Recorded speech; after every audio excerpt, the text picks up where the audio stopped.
some kind of butterfly. Baby, you give me midnight.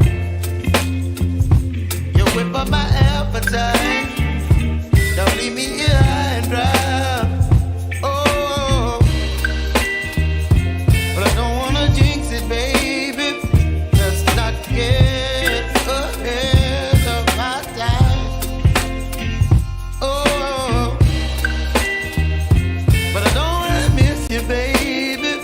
So I stand up and speak my mind. Oh.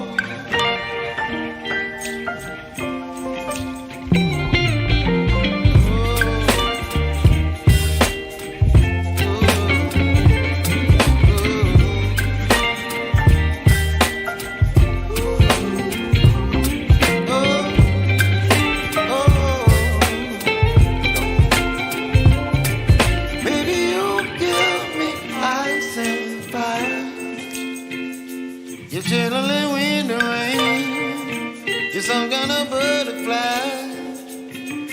Baby, you give me midnight. You whip up my appetite. Don't leave me here high and dry. Baby, you give me ice and fire. You're chilling wind and rain.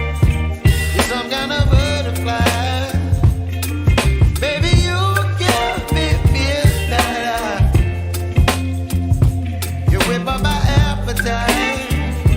Don't leave me here high and dry.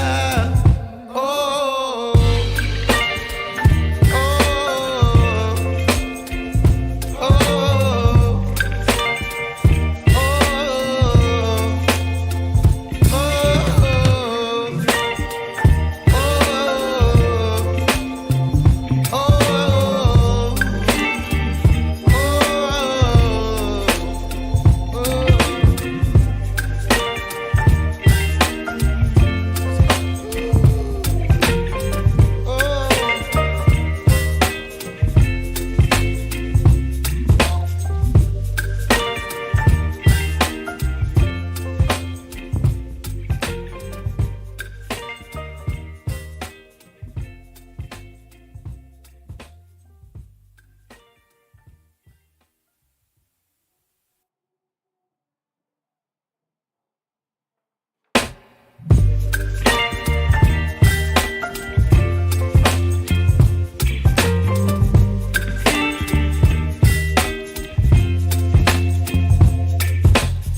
Baby, you give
up my appetite. Don't leave me here high and dry. Baby, you got me ice and fire. You're gentle and wind and rain. You're some kind of butterfly. Baby, you got me midnight. You whip up my appetite. Don't leave me here high and dry. Oh. All right, let's jump right into it. Episode 3 of This Week Inside the NYK is going down. We're going to be talking about all the events that happened between November 7th and November 12th. So, we're coming off a brilliant 3-game homestand. And some of the topics we're going to get into, we're going to highlight some of the key things from that. We're also going to be talking about the last game, how we completely thrashed the Hornets. We're going to be talking about RJ Barrett. He's our featured topic. We're going to be talking about whether or not he can sustain his efficiency. And then also we're going to be talking about Immanuel Quickley and his goals for this season. And so if you're new to watching the podcast, this is a podcast that's dedicated to covering the Knicks 365. You give me 50 minutes, I give you the Knicks. And yeah, we're going to rock like that. So the cold shirt still continues. If you know someone or if you're a content creator, salute to you, Maxine. Let a friend know if they're interested and they love the Knicks. I'm looking for a podcast host. They can send me an email at info@theobjectiveknicksfan.com. 1 second.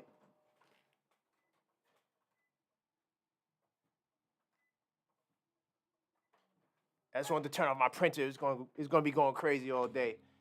So yeah, definitely. If you know someone that is a podcast host and love the Knicks, have them contact me. And by the way, all of the show topics and things that we don't cover within the week will be featured on the website. So I mean, let's get into it. So salute to you, Maxine. Another live edition of the podcast, and salute to all those that'll be joining the stream as we go. Feel free to hit that like button, hit that subscribe button if you're not subscribed. Oh, couple of things too. Just this morning, as soon as I woke up, we crushed 500 subscribers. So if you're listening to the podcast and you're not on the YouTube channel, theobjectiveknicksfan.com. The Objective Knicks Fan on YouTube. You can go there, subscribe, and you can also actually see the video format of the podcast. But we recently just crushed 500 subscribers. Salute to you guys. I'm gonna have to do a community post later, thanking you guys, bigging you guys up. This is a big accomplishment. We're now going to we have a couple of more watch hours to go before we receive our light monetization from YouTube. So we'll be able to get super chats and things of that nature. So salute to you guys, all the supporters, for helping me, helping the channel reach this accomplishment. Oh, another thing too, I was at that Knicks event past Saturday, and John Wallace pulled up. It was a Hoop It Up event, and me and my basketball team, we didn't win it, but we competed. We put in some work. I'll put up some pictures for that a little later as well. That was a pretty fun event. I didn't really get a chance to talk to John Wallace. I was kind of upset about that because I even remember when the Knicks first drafted him. I was such a big John Wallace fan because I bleed orange and blue, as you can see. So, and he was one of the guys. I instantly got his jersey. As soon as they drafted him, I got his jersey. So I was kind of bummed out that I didn't get a chance to talk to him. But yeah, that Hoop It Up event was fun. Hopefully they do some more. It was a 3-on-3 event. It was in Greenpoint, Brooklyn. I can't remember the name of the gym, but I'll put it in the community post. But yeah, it was a great time. It was definitely a great time. So let's jump into research mode. Let's get into it. We're going to talk about the Knicks' current homestand. So research mode. All right. So as you can see, we were 3-0. We started with the win against the Clippers, and the Clippers, oh man, they kind of fell off the map too. Like I knew they would. I actually did a video talking about the Clippers on another platform, talking about how their inefficiencies with that big four. They need to bench one of the big four. Now, I haven't watched them recently, like the last couple of games, but I know that lineup is not going to work. Then, of course, we beat Wemby and the Spurs.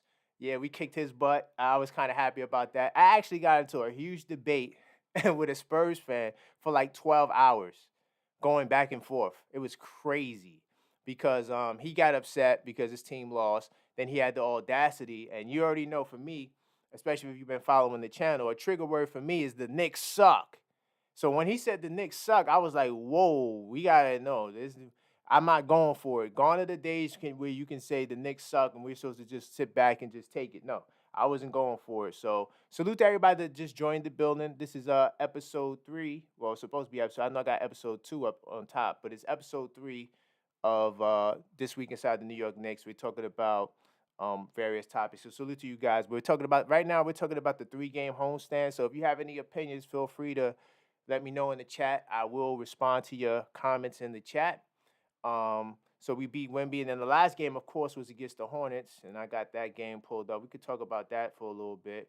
The Hornets, they're definitely not a good defensive team.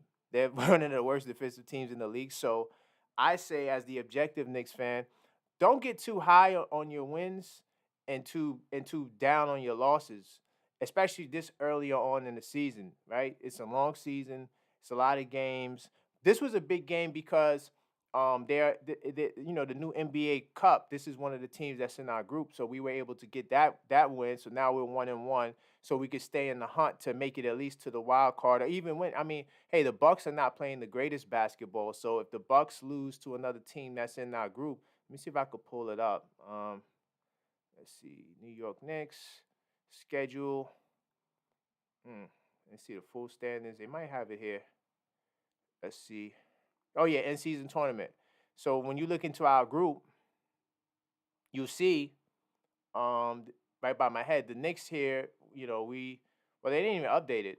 We technically 1-1 because that last win against the Wizards was I don't know why they don't got it. They got the Wizards loss counted 0-2. That's weird. NBA, look at the NBA cheat codes already. But yeah, we're supposed to be 1-1 right now. And hold on. Maybe I'm not looking at it right.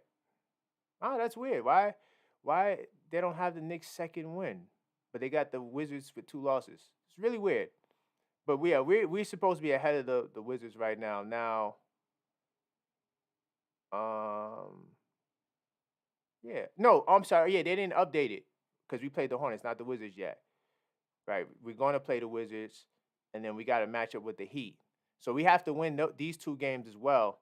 But the Bucks are probably go undefeated.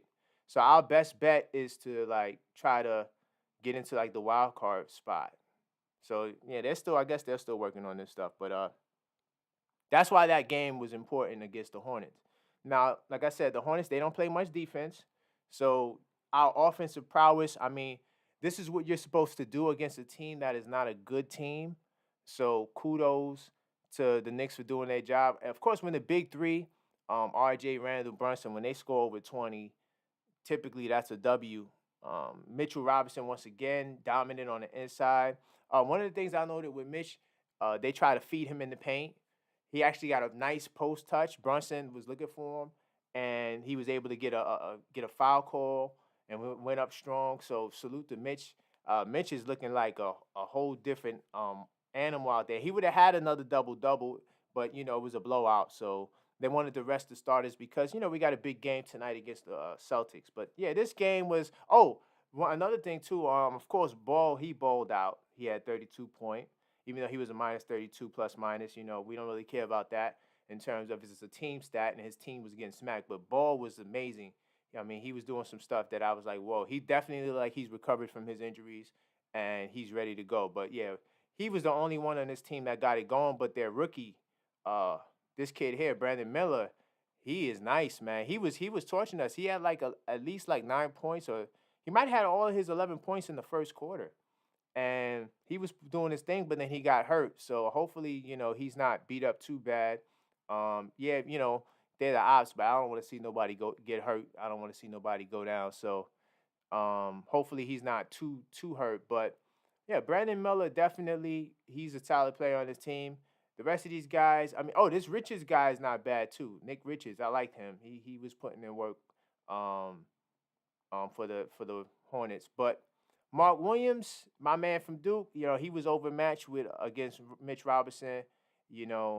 But he's solid. I think that he can grow into being to somebody. But our Knicks, they did the job. I mean, quickly 17 off the bench, Hartenstein doing his thing. Uh, who else? Dante DiVincenzo. He's everywhere. He's flying in on the rebounds, doing his thing. So yeah, this was a nice win, big win. I mean, and what made this game important was one, we had a couple of reasons. One, we had to complete the homestand, right? So now we're 3-1 at home, I believe, or 3-2 at home, and then the NBA Cup. So big win. Now we got the Celtics tonight, and this is another big game because they kicked our butts, and as I like to call them, they're our dislikable rivals. So it's time to return the favor. I know they got Tatum. I know they got the big four. They've been pretty impressive, with the exception of the 2 losses that they had. Now, if we let's pull it up. So Boston, they lost to the Sixers and the Wolves. Now, the interesting thing about these 2 games is, one, against the T-Wolves, Derek White was out. Derek White he's been a key success to what they like to do, right? They started Horford this game. Horford didn't really do much this game, and Anthony Edwards, he went off. So, in my opinion, let's check the status for tonight's injury reports. So the Celtics don't have no injuries. We don't have no injuries. So both teams coming in full strength, and they're gonna bring their A game, because like when they start this lineup, they are pretty solid. I mean, they lost to the Sixers. That was a close game against the Sixers down the stretch though. So they were in that game. So the Celtics could have been easily been 9-0. Definitely one of the better teams starting the season. But as I said before, the keys to victory remain the same. We gotta play solid defense on KP like the T-Wolves did. He shot 5. He had 20 points, but he shot 5 of 14 from the field. He only had 5 rebounds, dominating the glass, right? Definitely something that we need to do, especially the offensive glass, because the Celtics are a very good defensive team. And so if we're not hitting our shots due to their perimeter defense, Mitchell Robinson and Hartenstein and all the guys need to make it a priority to make sure they're crashing the glass on the offensive end to get us second chance opportunities. Second chance opportunities will be the key in tonight's game against the Celtics, unless the Knicks are just coming out guns a blazing, because in the first game, if you look at the stats, rebounds were kind of even, but look at the shooting percentages. In the first game against the Celtics, we shot 37% from the field, even though we shot 43 from downtown, which is amazing, especially for us, the Knicks. We're not typically a high 3-point percentage shooting team, but at the same time, getting those field goals up and getting our feet wet. Now, remember, we played Boston with a hobbled, injured Julius Randle. Check out the video. I just dropped a video talking about why Julius Randle wasn't playing to form, and he still was recovering from the ankle surgery. He actually had ankle pain. So they didn't get a chance to see a healthy Julius Randle. I think that will be the difference tonight. I don't expect to see 5 of 22 with 14 points again from Julius Randle. I don't think that's going to happen tonight. I think that tonight we will do a much better job at getting Randle involved in the offense, because truly, I mean, especially with this starting lineup, when they like to start White with Holiday. Holiday typically is the guy that gets Randle matchup. They like to run a matchup zone where they start with the smaller guy on the big, at least on the perimeter, with the goals of double teaming him if he drives by him, or just keeping Holiday in front of him, because Holiday is a good defender. He can stay right in front of Julius Randle. So Randle has to find creative ways, and it's not just Randle. Actually, Coach Tibbs, he's the coach. He's going to have to find ways to get Randle easy touches, and I would like to see Randle get touches closer to the basket, so that way Holiday, if he's matched up with him. I remember when we did the live play-by-play against Drew Holiday, Julius Randle had an opportunity where they took advantage of that matchup, and they were able to catch him in the high post isolation, and Julius Randle was able to get a bucket off of that. So we're going to have to do a lot more of that to try to get Randle involved. That's going to be a key. Of course, the 3-point defense of KP. Look at this. He had 30 points. He was 5 of 9 from 3-point land. Mitchell Robinson has to be up to the task tonight. This was his worst game of the season against the Boston Celtics in the season opener. Hopefully, this time around, Mitchell Robinson will be up more for the task. And I know Isaiah Hartenstein is kind of like our insurance policy because he actually did a great job guarding the perimeter. So I would like to see how we actually fare out when the game is actually live.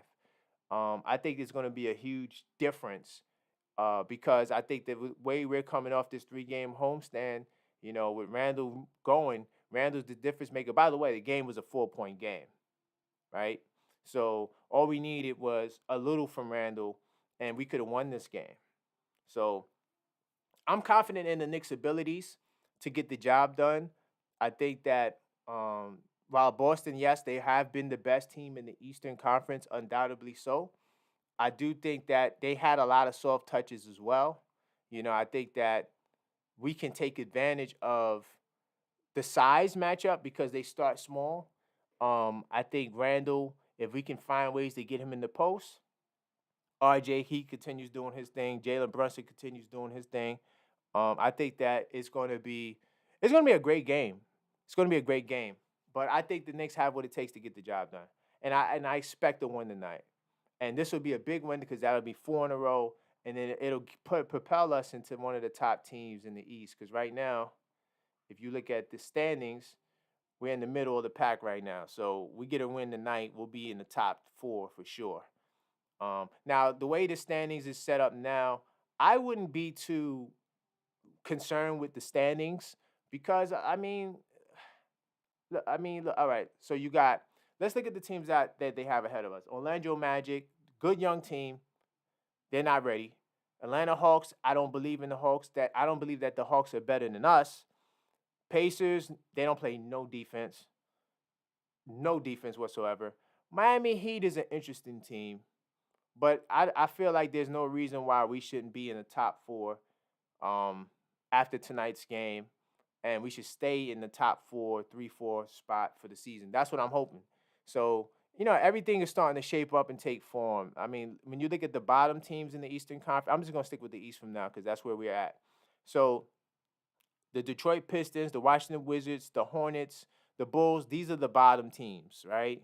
So, we know that these teams are, the bottom 4. So, when you're starting to see the standings look like how they're going to look towards the end of the season. The rest of these teams are middle of the pack teams besides the Bucks. The Bucks is another team I expect to see climb up unless they have some sort of significant injuries. But the Bucks' problem is they don't play good defense. They lost a lot of their defensive prowess on the perimeter. I think the Knicks, I think we're good. I think we're in a good position, and I think we'll be fine, especially being that we had the 4th toughest schedule starting the season. Right, so salute to all the people that just joined the live stream. This is This Week Inside the New York Knicks podcast, episode 3. And we're talking about the time period between the 7th to the 12th. Let's see, we got Smooth B in the chat. Salute to you, good sir.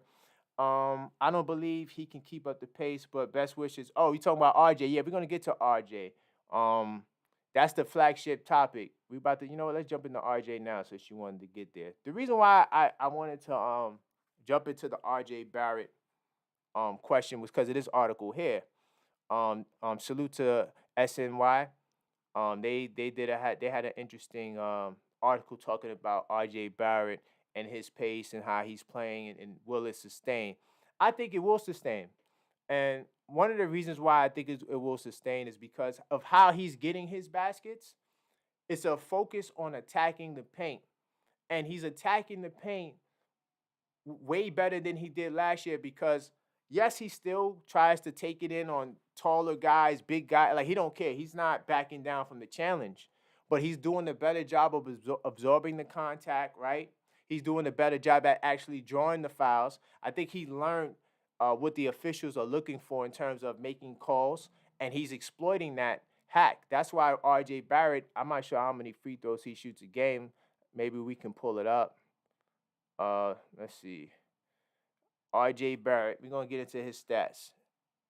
But he's definitely taking an initiative this early in the season, right? So he's going to the free throw line about 5 times a game. Now, I would like to see that improved more, but he's shooting at a high rate. He's shooting at 84% from the line, right? So he's making an initiative to actually go draw fouls. That's one, right? He's shooting a better percent from the line. That's the basis of his game. So if RJ can continue to hit over 80% from the free throw line, I say get maybe a couple of more attempts, like 6 or 7 attempts a game, right? And his effective field goal percentage is 57% from the field, right? He's 47%, well, 48%. We'll give him the tenth of a point. 48% from 2-point range, and he's 50% from downtown. So RJ Barrett, man, he's even if these numbers drop from all right, so let's say his 3-point percentage dropped to like 44%. That's still efficient, right? Of course, I don't see him shooting 50% from three for the entire season, but honestly, I don't think that's a necessity as well. Like I don't think RJ Barrett has to shoot that much. I think if he shoots anywhere over 40, it's going to be amazing. It's going to be a huge improvement because he was shooting 31% from last year, right? And same thing from the 2-point. I think the 2-point percentage he shot better from 2-point percentage last season thus far. He was 49%, so his 2-point percentage might even go up. And if he keeps his effective field goal percentage over like 55%, there's no reason why he can't. Thank you, King Ribby. I salute to you, man. Definitely hit the like button, subscribe. If you're listening to the podcast on all the other streaming podcasts, 5 stars, whatever you do on each platform, definitely take the time to do that. Salute to you, King Ribby. This is the podcast, episode 3. We're talking about RJ Barrett. I know I got the wrong thumbnail on the screen, but it's all good. Let me see. Yeah, I don't know why it ain't changed, but it's fine. It's episode 3. We're talking about RJ Barrett. We're talking about the Knicks. We just talked about the 3-game homestand. So if you missed that, it's no problem. You can go back and rewind it. I also will timestamp the podcast too, so you guys could go look at your favorite thing. Okay, so that's my favorite player since Melo. RJ is him. Yeah, RJ is definitely him. I mean, I got so many videos about RJ on this channel. I mean, I did videos talking about RJ Barrett's going to continue proving you wrong. I talked about the historic things he did in the playoffs. I mean, I've been so pro RJ. I mean, I am a Duke Blue Devils fan too. So I've been following Duke RJ for a long time. Since before he went to Duke. And what I'm trying to tell you is the man is definitely a ball player. The accolades he had coming into the league, he was the number 1 ranked high school player going into Duke that year, even over Zion, even over Cam, even over all the other guys coming out of high school that year. RJ Barrett is that dude. So, and then also too, like I understand his struggle. His number 1 struggle was always shooting. So shooting is the easiest thing a professional athlete can fix. There's many of examples of professional athletes improving their shot, especially as time went along. Jason Kidd is one of the biggest examples. Jason Kidd was somebody that never shot the ball, wasn't a good 3-point shooter. And towards the end of his career, as his athleticism began to fade, he improved his jump shot. So yeah, definitely, King Ribby, salute to you. RJ Barrett, in my opinion, well, I actually, like I said, I just pointed out the numbers. This is why I like looking at the numbers. I think his 3-point percentage will naturally drop, right? Of course. I mean, no one's shooting 50% from the field, but he doesn't have to. The only thing I see dropping right now is his 3-point percentage to somewhere above 40 or around 40. You shoot around 40% from 3, that's a great number. And like I said, his field goal percentage, his 2-point percentage is what I'm concerned about. I'm not concerned about, is what I'm actually really focused on. If he can get his 2-point percentage over 50%, that's a win too. But even if it just stays around that 4.8, 4.9 mark, and his effective field goal percentage can stay over 50, 52, yeah, that's great. That's great efficiency, right? So let's jump back into let's see what they're talking about here, because they're the ones that sparked this thing. So right now, RJ Barrett's averaging 22.3 points. Yeah, he shot a career worst, 31%. We talked about that. His shooting is probably unsustainable. Yeah, we just talked about that. Let's see. Barrett has been able to make quicker decisions, holding on to the ball less. According to NBA stats, Barrett average seconds per touch is 2.68 seconds. See, I don't like this advanced stuff, man. Advanced stats is just his average dribbles per touch is 2.14. This season would be career low. I mean, okay. So yeah, I mean, yeah, he's holding on to the ball less. I guess that's cool. Yeah, like I said, he's making strong drives to the basket, smart rim reads, not forcing bad shots. He learned how to absorb the contact. So when you do all those things, it's naturally going to improve your opportunities to get foul shots. That's one, right? Let's see. Last year he shot. Forgot to look at this. So last year, yeah, he got to the line 5.4 times. So, another thing too, because of his efficient 3-point shooting, it's kind of taken away from his free throw shooting. Like his opportunities of getting to the line, right?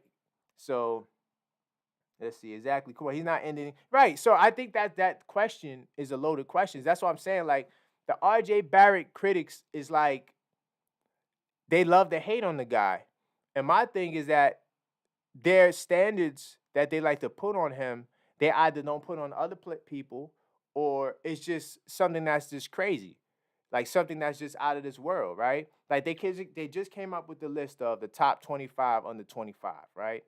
And RJ wasn't on the list. I got into a huge debate. Let's see if I can pull it up. I got into a huge debate with some people about RJ Barrett and why he deserves to be on this list. Top 25 players under 25. Let's see. All right. So let's see if I can get that list. This is Hoops Hype. Let's see. I think they got this from ESPN. So we got Luka, Tatum, Shai, Ja, Trey, Tyrese Halliburton, Zion, De'Aaron Fox, Garland. I don't think Garland should be that high, but all right, Garland, Anthony Edwards, Maxey. Okay, Maxey's having a great year. Okay, Desmond Bane. Yeah, Desmond Bane is that dude. Paolo Banchero, another Duke Blue Devil. LaMelo Ball, Evan Mobley. Oh, okay. Yeah, he's a great defensive player. Scotty Barnes. I mean, Scotty Barnes is better. How many of you guys got Scotty Barnes over RJ Barrett? I know he was rookie of the year, but I mean, he was rookie of the year. Who else was in his draft class? I mean, was he with Zion and John Morant? I don't know. Franz Wagner, salute to Franz Wagner. He's a young, talented kid, but do you got him over RJ Barrett? Kate Cunningham, he's a first. Yeah, okay, he's a top pick. Jared Allen, no. Even though he does have that all-star. Tyler Hero, I mean, in my opinion, Hero and RJ is like the same to me. Or I give RJ the slight edge because Tyler Hero plays no defense. Anthony Simons, no. Even though he averaged 23 a game, that was just 1 year. Ayton, okay. Mathurin, if RJ Barrett hasn't done much in his career, I don't understand how Benedict Mathurin, his Canadian teammate, gets the nod over RJ. He only had one season where he averaged 19. Hey, thank you, Francis Cap. Like, what are we talking about, right? All right, Jordan Poole, he's a bona fide scorer. Keldon Johnson, no. I mean, what has Keldon Johnson? RJ had, okay, so Keldon Johnson, 20, 4.9, 30, 3.1 threes made, 36% from the line. Do you know RJ has all of these numbers are better? Like if I pull up, let's go back to RJ stats right quick. So this is RJ's best career scoring wise, right? RJ averaged 20 a game. He averaged about 6 rebounds, right? And he was about 34% from three. He did that through 2 years ago. How do you put this guy, Keldon Johnson, over RJ Barrett? I mean, what has he accomplished? I'm just saying, like, this is what I'm talking about. Like, they put these guys over RJ Barrett. None of these guys even put up 20 points in the playoff game. None of these guys. So how in the hell do you put? This is what I'm talking about. So let's see. Salute to the chat. Oh, salute, brother Garfield. I see you. Erky Jerky RJ is the man, right? Thank you. But brother Garfield, how many people on this list defense? All right, so let's go through the list of suspect defense, right? Is Anthony Simons defense suspect?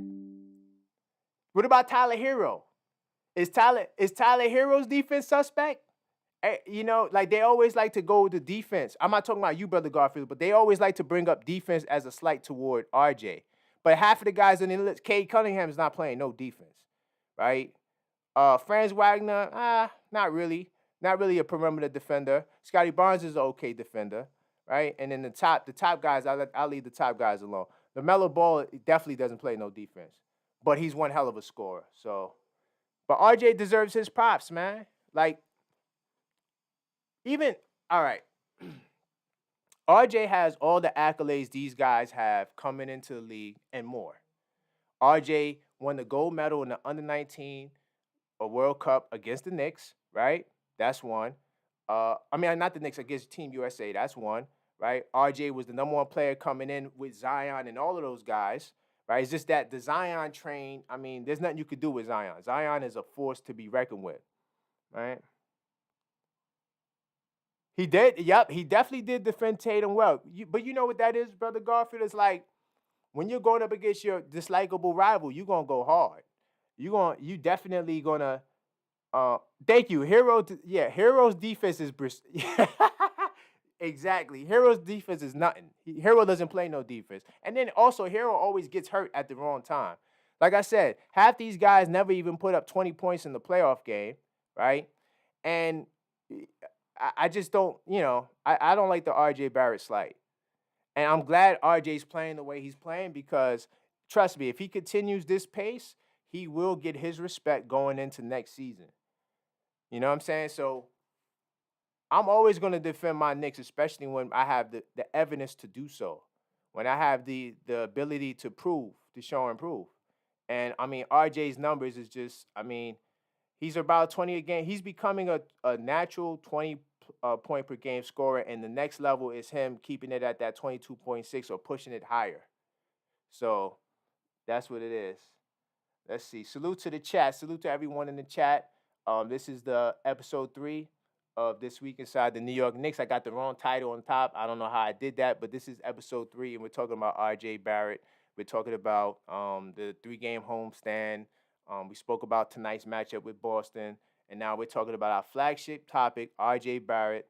Will he be able to sustain his efficiency? So what do you think? Would you pick Anunoby over RJ? I honestly, Anunoby's more of a two-way player. I don't consider him a top 2 option on a team. I don't consider him as someone. Let's pull him up. I don't consider him as someone who is like a top option on the team. I look at him as more of like maybe a 3rd option guy, possibly a 4th option guy who can guard the opposing team's best player. And he's a pretty solid shooter from downtown. I mean, let's look at his numbers, his career numbers. So he's shooting about 40% this year from 3, right? And he's always around this like 36, 37%. His points, I think this is like his ceiling. Like I don't see him averaging more than 16, 17 points a game. So versus RJ is more of I think RJ can develop into actually being like a number 2 option on a good team. And RJ possibly could get you anywhere between 22 to 24 points. He's not going to give you the defense that OG Anunoby gives you, right? RJ will give you possibly more rebounds than OG Anunoby or the same amount of rebounds. But OG Anunoby is going to give you the defense. So I would say to answer that question, it depends on what your team needs. Like if you're looking for somebody to be a defender and to be like a support guy, I'm going with OG. If you need somebody that can score 22, 23 points a game, a 2nd option, I'm going with RJ. So that's how I would rate that. Oh, you say I wouldn't. I think. Oh, okay. So yeah, King Ribby. I don't know. That it depends. I mean, would I trade RJ for Anunoby? No. No. Hey, oh, just like Grimes. There you go. Just like Grimes. It's just that Grimes has to become more of a consistent scorer. I know he's not getting the ball enough to put up numbers like this, nor do I expect Grimes to put up numbers like this. But if you look at OG Anunoby's career, he started out like Grimes. OG, he started out 5.9 points, 7 points a game, 10 points a game. Then he started getting more time. He became a starter, right? So the Knicks with Robinson and Anunoby will shut down Denver and Boston. Yeah, I mean, I think that it definitely will make us a better team, but I'm not trading RJ for Anunoby. Honestly, I did a video talking about that. I would trade Quickley for Anunoby. Not now though. That was in the past because Quickley's balling. But if I had to make a trade at the time before the season started, I would have traded Quickley to put Anunoby with RJ, Randall, Brunson. Now that's a solid lineup. But to trade RJ for Anunoby, I don't know if I do that.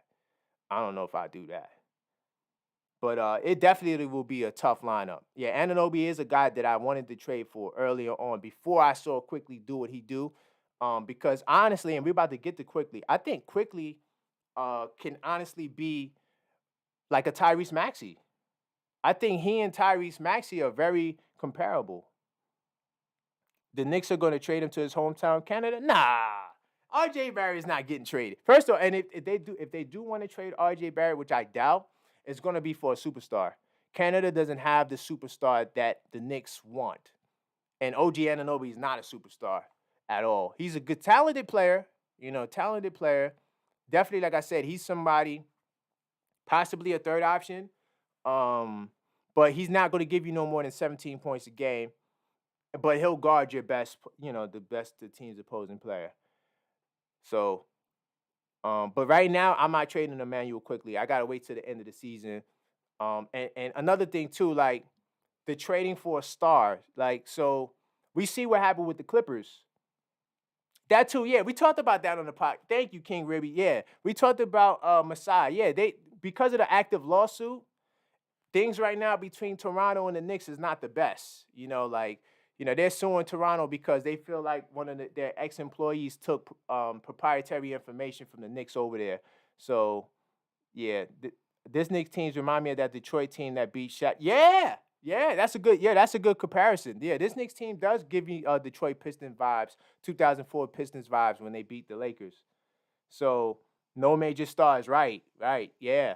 If Mitchell Robinson can continue his efficiency, his offensive rebounding, his defense. I'm not sure how many blocks he's getting. We could pull it up, but if he can continue his production, that's going to be huge for the Knicks. Let's pull up Mitch Robinson right quick. Let's look at what he's doing. So this is Mitch Robinson right here. So if he can sustain the 12 plus rebounds, 10 plus rebounds, right? But he got to get his blocks up. He has to get his blocks up. If Mitch can get his blocks up, yeah, it's gonna be some problems, right? And then also let's go to Grimes right quick. Let's see what Grimes. I'm gonna tell you what Grimes needs to do, right? I'm gonna tell you exactly what Grimes needs to. How did I get to Boston? Hold on. Let's pull up Quentin Grimes.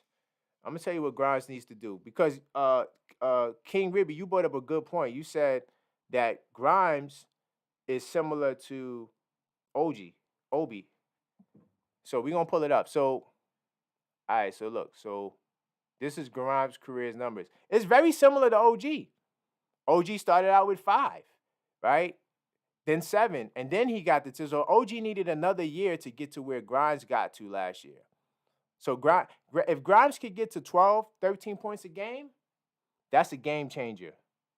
That's a good 5 extra points. Definitely Knicks' best bench in the league too. Yeah, we talked about that as well. Knicks' bench is amazing. I mean, when they come off with Hart, who's an amazing rebounder, IQ, who I think is going to be the 6th man this year, and Hartenstein and Dante DiVincenzo, it's a problem, yo. it's a problem. Going into that fourth quarter when you got to match your bench up, if your bench can't score, honestly, I only believe there's possibly 4 benches in the league that can match up with us right now. And honestly, that's me being nice. There's very few teams that got the bench depth that we have. Then we got guys like Evan Fournier, shooter, just sitting on the bench, just like because there's no opportunity or space for him to get minutes. Then we got guys like Jericho Sims, Deuce McBride. I mean, Knicks is stacked. Knicks is stacked. But if this guy can step up his scoring to 12, 13 a game, and that's going to be a problem because he's already shooting pretty efficient. He's over 37%. He's always shooting around 38% from downtown, right? So his 3-point shooting is not something that we have to worry about. He just has to find ways to capitalize more. Maybe it's more slashing. I know it's all about the plays and what Coach Tibbs is doing and all of that. I understand that, but at the same time, Grimes is going to have to find his way in the offense. But yeah, they mad at. But going it back to RJ for a little bit, RJ always gets the slight. But you know what they don't know? The truth is, RJ Barrett loves that. This is what gets him going. When he sees that people slighting him, he doesn't make the top 25 under 25. He's not regarded as one of the top young players in the league. They always, highlight his bad shooting, right? Only New York press is giving him his props right now. Only SNY, the Post, those are the only papers that's giving RJ his props, right? Like the other papers don't talk about RJ like that. ESPN doesn't talk about him, none of them. So let's see. Next bitch is best in the league. Yeah, exactly. Yeah. 5 shots per night. Yup. If Grimes can make 5 shots per night, and get and put in, his points is like around 12, 13 points. That's going to be enough to really impact a lot of games. Because a lot of these games we lost, if we look at these games, look at the games the Knicks lost, right? So this was the Celtics, the game 1 against the Celtics, right? I'm gonna pull up the Knicks, the whole schedule, so we can look at it. See, so look, we lost the first game to the Celtics, 108-104, right? Pelicans, this was a close game, even though it was a 9-point game. But the Knicks were in this game, right? But let's say, all right, we was going to lose that Pelicans game. The Cavs game, a 6-point game. The Bucks, 5-point game. It's like, I don't know about the Bucks. We always fall short against the Bucks. Like, we always lose, like, within 5 points to the Bucks. I hate that.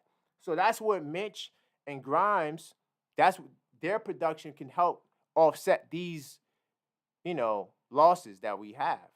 Right? Because we're very close. We're in the game. We're right there with the best teams in the league. So RJ always has a slow start. This year, he's on his A game. Yes, that's true. And look, let's hope that this is RJ's slow start. Let's hope RJ gets up to a 25-point per game scorer. Like, what if RJ is like, all right, I'm averaging 22 right now. I'm gonna take it up to 25. Wouldn't that be crazy? Yeah, the Celtics and Bucks, we definitely should have won those games. Yo, these games are all winnable games. Even the Cavs games. I mean, RJ didn't play these games, but at the same time, yeah, still. Yeah, back-to-back hurt against exactly. It gave the Cavs momentum. It gave the Cavs ammunition because, okay, you beat us at our home floor. Now we're going to beat you on your home floor. And also, you got to remember, the Cavs hate us. You know what I'm saying? Like, they are a dislikable rival. So when we go up against our dislikable rivals, we have to kill or be killed. And if we don't kill, it's going to be a wrap. Like, that's just what it is. We don't like each other. Yeah, RJ averaging 20. That's what I'm saying. Like, if this is a slow start for RJ, right, in terms of, like, his production can actually increase, man, we're looking at an all-star. We might have 3 all-stars this year because I think if Brunson could keep up his scoring and improve his field goal percentage, I think Brunson will be an all-star. Randall, you already see he can walk in and become an all-star too. So if we finish top 3 in the East, which is not like out of the realm of possibility, because right now you have the Sixers and the Celtics dominating the league, and of course Milwaukee's right there. But if we finish in the top 3, top 4, coming into the All-Star break, I don't see why we couldn't have 2 or 3 All-Stars, especially if RJ's putting up that 25 a game. I think these are like realistic goals and things that can happen, right? So, we're right there. So I hope I like in this podcast, especially on this podcast, I put aside this whole we got to get a star, we got to get a star, we got to get a star. Like those days of, oh yeah, we got to get a star, got to get a star. Yeah, we do eventually have to get a star, but it doesn't have to be right now, right? I mean, we had playoff berths in the 2 of the last 3 seasons, and we're going in the right direction. We got a nice young team, The only blemish that you can say is, oh, well, you don't really have a backup power forward. But who cares about power forwards in the NBA? We already smashed that on another podcast and on another video. So, but yeah, I think it's possible. But let's talk about IQ right before we wrap. This will be the last thing we'll talk about because we're getting close to that 50-minute mark. So Immanuel Quickley, he's still aiming for lofty shooting goals with the Knicks, even with his minutes down. So this is some goals that Quickley has. He said he wants to try to get over 40% from 3, and he wants to be 50% from the field. Do you think IQ could do that? 40% from 3, 50% from the field. Let's pull his stats up. I don't know. You know why I'm kind of like iffy on that and I'm gonna show you why in a second. Let's pull his stats up. So this is what Quickley's doing. Should have been a 6-man last year, but it's all right. It's a whole new year this year.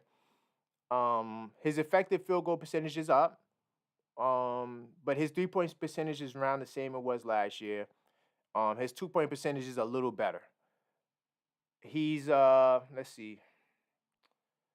He's shooting about the same. He's shooting the same. Even with his minutes down, he's still putting up the same shooting. So now he has to capitalize off these 11 field goal attempts because that's what it seemed like he's going to be at.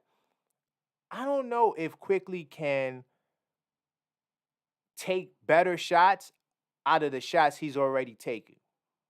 I think that he's not a bad 3-point shooter, nor is he a bad shooter.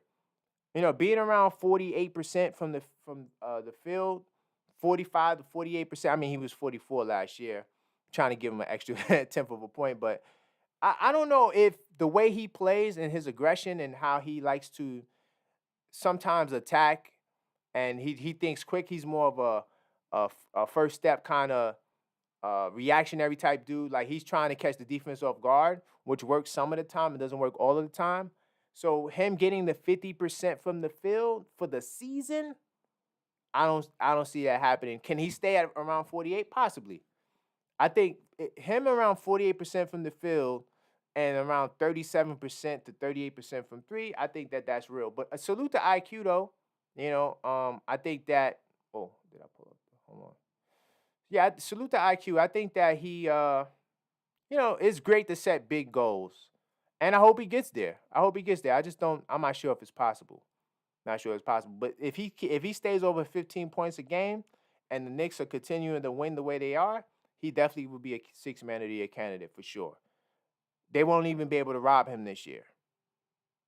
And he's getting started like minutes because he closed a lot of games. So what do you guys think about IQ? Do you think IQ can reach his goals? We just looked at his stats. I'll put it back up on the screen so we can see it. He wants to shoot 40% from 3, and he wants to shoot 50% from the field. I don't think it's possible to get the 50% from the field. I think he could get closer possibly to the 3s, but it's going to be difficult because of the shots he takes. He takes a lot of bold shots. And when you're a bold shot taker, typically your percentages are not the highest, right? Unless you're Steph Curry. Steph Curry's the only one that can get away with shooting the crazy shots that he shoots. So that's what I think about Immanuel Quickley. I think that Quickley is a guy who, he's someone who is talented, getting better. And honestly, I think he honestly is on the level of Maxey. I mean, let's pull up Maxey. It's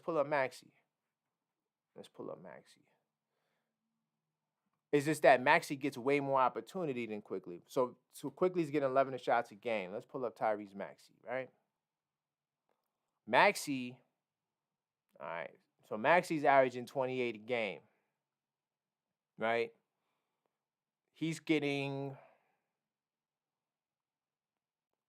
20 shots a game, 50% from the field. This is possibly why I just caught that. So Quickley wants to do that because Maxey's doing that. Maxey's shooting 43% from downtown, right? He shot 43% last year in 60 games, but he didn't get to 50%. But he's shooting that now with 28 a game, 20 shots a game. So if Quickley got the opportunities that Maxey got, I say Quickley would be averaging, if not 28, 25. I think Quickley could get up there with 25 a game if he gets the opportunities that Maxey got. I mean, let's look at Maxey last year. Maxey got 5 less shots. He got 15 shots last year, right? So he got 5 more shots. No, he got 4 more shots than Quickley and about 5 more points than Quickley. So law of averages, it would probably be around the same numbers. I think IQ definitely can get close to his goals. I'm not sure if he'll be able to make it just because of the shots he takes. He's a bold shot taker. He comes in the game. It's mainly to do what he's doing in this picture, get some shots off. So that'll be my final take of the day.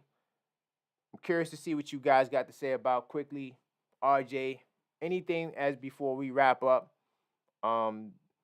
This was a really good episode. Salute to everybody that came in the building. King Ribby, Brother Garfield Podcast, Smooth B, salute to you, Maxine. Salute to all the people that was active in the live chat. We had a pretty great episode. And I look forward to next week's episode. Definitely be on the lookout for that. We'll be going live on Sunday for sure. Sunday early. Monday is a good time, but I like Sundays better. So, we'll be doing something Sunday. And then the podcast, whether I do the podcast live or not, we'll always have something to talk about. But salute to all the people in the building. I want to thank you guys for checking us out. Feel free to go to the objectiveknicksfan.com, the shop, or shop.theobjectiveknicksfan.com to get your merch. If you're a Knicks fan and you want to talk Knicks and you want to host a podcast, send me an email, info@theobjectiveknicksfan.com. I'm always down to collaborate and talk that Knicks talk. It's another great season.